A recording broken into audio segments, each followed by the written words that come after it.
बातमीपत्रात आपलं स्वागत। आता बातम्या पाहू विस्तारानं। कोल्हापुरातील सकल मराठा समाज संघटनेच्या वतीनं दसरा चौकात साखळी उपोषण सुरू आहे। या आंदोलनाला आज भारतीय जनता पक्ष, भारतीय रिपब्लिकन पक्ष, ब्राह्मण सभा, हक्कदार श्रीपूजक मंडळ यांच्यासह विविध राजकीय पक्ष आणि संघटनांनी पाठिंबा जाहीर केला। दरम्यान मराठा आरक्षणाबद्दल सर्वमान्य तोडगा निघेपर्यंत हे आंदोलन सुरू ठेवण्याचा निर्धार सकल मराठा समाज संघटनेच्या वतीनं जाहीर करण्यात आला आहे। मनोज जरांगे पाटील यांच्या आंदोलनाला पाठिंबा दर्शवण्यासाठी तसंच मराठा समाजाला कायद्याच्या कसोटीवर टिकणारं आरक्षण मिळावं यासाठी सकल मराठा समाजाच्या वतीनं रविवारपासून दसरा चौकात साखळी उपोषण सुरू करण्यात आलंय। आज या आंदोलनाला भारतीय जनता पक्षाच्या वतीनं पाठिंबा दर्शवण्यात आला। जिल्हाध्यक्ष विजय जाधव, प्रदेश सचिव महेश जाधव, राहुल चिकोडे, रूपाराणी निकम, संगीता खाडे यांच्यासह प्रमुख कार्यकर्ते आणि पदाधिकाऱ्यांनी दसरा चौकातील आंदोलनस्थळी हजेरी लावली। मंत्रिमंडळ उपसमितीचे अध्यक्ष नामदार चंद्रकांतदादा पाटील हे मराठा आरक्षणासाठी प्रयत्नशील आहेत। तसंच महायुती सरकार कायद्याच्या कसोटीवर टिकणारं आरक्षण देण्यास वचनबद्ध आहे असं भाजपचे जिल्हाध्यक्ष विजय जाधव यांनी सांगितलं। या वक्तव्यावर ॲडव्होकेट बाबा इंदुलकर यांनी भर बैठकीतच आक्षेप घेतला। नामदार चंद्रकांतदादा पाटील यांनी मनोज जरांगे पाटील यांची आजवर एकदाही भेट घेऊन चर्चा केली नसल्याबद्दल त्यांनी नाराजी व्यक्त केली। तसंच मुख्यमंत्री एकनाथ शिंदे यांनी मराठा समाजाची घोर फसवणूक केली आहे असा आरोप इंदुलकर यांनी केला। तसंच मराठा आरक्षण उपसमितीच्या सदस्यपदावरून गिरीश महाजन यांची हकालपट्टी करा अशीही त्यांनी मागणी केली। 2 वेळेला मराठा आरक्षण कोर्टामध्ये आपटलं, तिसऱ्यांदा उपसमिती नेमली। उपसमिती नेमताना पूर्ण विचारांती उपसमितीचा अध्यक्ष मराठा नेमला, कारण विषय मराठा आरक्षण होता। त्या कोल्हापूरचे सुपुत्र एक अभ्यासू राजकीय नेता चंद्रकांतदादा पाटील यांना या समितीचा अध्यक्ष म्हणून काम करू दिलं नाही। जारंगेबरोबर एकही बैठकीला त्यांना विचारविनिमय करायला पाठवलं नाही। आणि नॉन मराठा माणूस गिरीश महाजन, ज्याला मराठ्याचा म काय आणि ट काय कळत नाही, असा माणूस तुम्ही पाठवला। आणि तुम्ही म्हणता की आम्हाला कोर्टात टिकणार आरक्षणचा। माननीय मुख्यमंत्री साहेब, तुम्ही फसवताय। तुमच्या मनामध्ये तुम्ही मराठा असून सुद्धा मराठ्यांबद्दल तुम्हाला राग आहे, तुम्हाला मराठ्यांना चेपवायचं आहे, म्हणून तुम्ही चंद्रकांतदादा पाटलांना तुम्ही मुद्दाम सप्रेस करताय। आमची मागणी आहे की यापुढं मराठा आरक्षणाच्या सगळ्या चर्चेमध्ये उपसमितीचे अध्यक्ष चंद्रकांतदादा पाटलांनी भाग घेतला पाहिजे। आणि ते करण्याच्या पूर्वी ह्या गिरीश महाजन नावाच्या नॉन मराठा माणसाची हकलपट्टी करा। बाबा इंदुलकर यांनी अचानक घेतलेल्या आक्रमक पवित्र्यामुळे भाजप कार्यकर्ते पदाधिकाऱ्यांमध्ये अस्वस्थता पसरली। प्रमुख पदाधिकाऱ्यांना आपल्या चेहऱ्यावरील नाराजी लपवता आली नाही।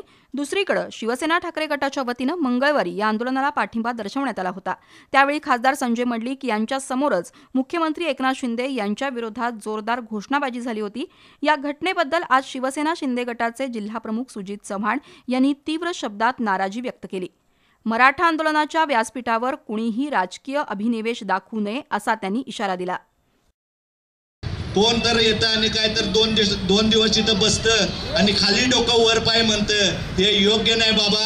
प्रत्येक समाजामधला प्रतिनिधी हे सन्मानित असतो। तुमच्या आमच्या आशीर्वादानं, तुमच्या आमच्या सहकार्यानं तो आपलं नेतृत्व करत असतो। काल जे घडलं ते एकदम चुकीचं घडलं। सरकारच्या बाबतीत पण खाली डोकं वर पाय। हे जे अगोदर तत्कालीन मुख्यमंत्री होते, तिने मराठा समाजासाठी काय केलं ते पण तिने दाखवावं आणि तिने सांगावं। मग ठरवून दे मराठा समाजाला कुणाचं खाली डोकं आणि कुणाचं वर पाय करायचं आहे। प्रत्येकाला करता येते खाली डोकं वर पाय, पण एकनाथ शिंदे साहेबांच्या बाबतीत आणि या सरकारच्या बाबतीत अभ्यास करून बोलावं आणि मग तिने घोषणा द्यावी। राज्यात ठिकठिकाणी आंदोलनाला हिंसक वळण लागतंय। या पार्श्वभूमीवर कोल्हापूर जिल्ह्यातील कायदा सुव्यवस्था अबाधित राहावी, तसंच आंदोलन शांततेत पार पाडावं यासाठी पोलीस अधीक्षक महेंद्र पंडित यांनी आंदोलनस्थळी भेट देऊन प्रमुख पदाधिकाऱ्यांशी चर्चा केली। या चर्चेला आंदोलकांनी सकारात्मक प्रतिसाद दिला। हे आंदोलन अत्यंत शांततेमध्ये सुरू आहे। जिल्ह्यामध्ये कालची जी घटना घडलेली आहे कुरुंदवाड पुणे एसटीवर दगडफेक करण्याची, त्या बाबतीत शिरोळ तालुक्याच्या सकल मराठा समाजाने देखील आवाहन केलेलं आहे की हे आंदोलन शांततेच्या मार्गाने सुरू आहे, त्याला कुठलंही गालबोट लागता कामा नये। त्याला देखील प्रतिसाद सर्व आपल्या मराठा बांधवांनी दिलेला आहे। कालची एक घटना जी अपवादात्मक आहे ती वगळता संपूर्ण कोल्हापूर जिल्ह्यामध्ये अत्यंत शांततेमध्ये हे आंदोलन सुरू आहे। पोलिसांचा बंदोबस्त अतिशय चोखपणे देखील सुरू आहे। परंतु आंदोलन हे शांततेत असल्यामुळे आणि सकल मराठा समाजाने देखील प्रशासनाला आंदोलन हे शांततेतच होणार असल्याची ग्वाही दिल्यामुळे आम्ही देखील त्याकडे बघतो आहोत आणि हे आंदोलन शांततेत सुरू राहील असा मला विश्वास आहे। दरम्यान कोल्हापुरातील सारथी उपकेंद्रासमोरही मराठा युवक युवतींनी त्यांच्या विविध मागण्यांसाठी सोमवारपासून बेमुदत साखळी उपोषण सुरू केलंय. इथल्या युवक युवतींनीही मराठा आरक्षण आंदोलनाला पाठिंबा दर्शवला. छत्रपती शाहू महाराज की जय. एक मराठा लाख मराठा, सारथी वाढवा मराठा घडवा, सारथी वाढवा मराठा घडवा, सरसकट फिलोशिप मिळालीच पाहिजे, सरसकट फिलोशिप मिळालीच पाहिजे. आज दिवसभरात ब्राह्मण सभा, करवीर मंगलधाम, हक्कदार श्रीपूजक मंडळ, भारतीय रिपब्लिकन पक्ष आठवले गट, माजी आमदार चंद्रदीप नरके यांच्यासह विविध सामाजिक संस्था संघटनांनी दसरा चौकातील मराठा आंदोलनाला पाठिंबा दिला. तर ॲडव्होकेट विवेक शुक्ल आणि राजेंद्र किंकर यांनी आरक्षणाच्या लढाईत आपण कायदेशीर पाठबळ देऊ अशी ग्वाही दिली. शिवाजीपेठ परिसरातील खंडोबा तालीम मंडळासह सर्वच मंडळांनी मराठा आरक्षण आंदोलनाला पाठिंबा दर्शवलाय. खंडोबा तालीम परिसरात राजकीय नेत्यांना प्रवेशबंदी करण्यात आली आहे. तसंच आंदोलनाला पाठिंबा दर्शवणारे डिजिटल फलक लावण्यात आलेत. यावेळी श्रीकांत मोहिते, विक्रम जरग, चंद्रकांत सूर्यवंशी, पंडित पवार, स्वप्नील पाटोळे, संजय चौगले, शेखर पवार, महेश निकम यांच्यासह विविध मंडळांचे कार्यकर्ते उपस्थित होते. छत्रपती शिवाजी चौकात शौर्यपीठाच्या वतीनं आजही आंदोलन सुरूच राहिलं. या ठिकाणी उत्रेश्वर पेठ सकल मराठा समाज बांधवांनी भेट देऊन आंदोलनाला पाठिंबा दिला. राजारामपुरी परिसरातील सर्व तालीम मंडळ आणि कार्यकर्ते यांनी एकत्र येऊन राजारामपुरी संयुक्त सकल मराठा या बॅनरखाली कॅन्डल मार्च आणि मशाल लाँग मार्च काढला. सायंकाळी 7 वाजता राजारामपुरी इथल्या मारुती मंदिरापासून या लाँग मार्चला प्रारंभ झाला. यात महिला आघाडी अग्रभागी होती. राजारामपुरीतील सर्व प्रमुख मार्गावरून या कॅन्डल मार्च आणि मशाल मार्चची फेरी झाली.